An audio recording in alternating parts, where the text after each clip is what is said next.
Jeigu norit kažko gyvenime gauti, kažką gyvenime turėti, išmokit likimo to prašyti.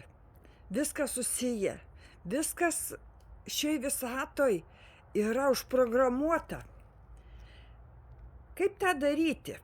Daug kartų įvairius būdus siūliau, dabar siūlau dar kartą tokį, kad tiesiog išmokit padėkoti, kad ir kaip jums atrodys keista ir nelogiška, dėkokit už tai, ko dar neturit, bet labai norėtumėt.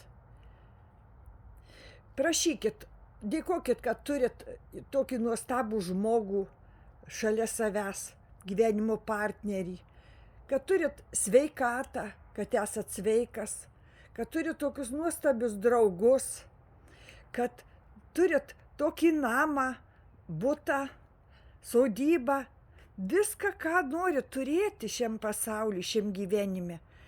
Imkit ir padėkokit, už tai lyg jau turėtumėt. Tai bus ženklas visatai. Laikas visatoj yra visai kitos struktūros ir kitų matmenų, negu jom įprastas.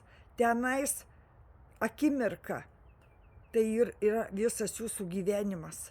Už tai reikia dėkoti, lyg tai jau tą turėtum. Ir visata atsakys į jūsų prašymą.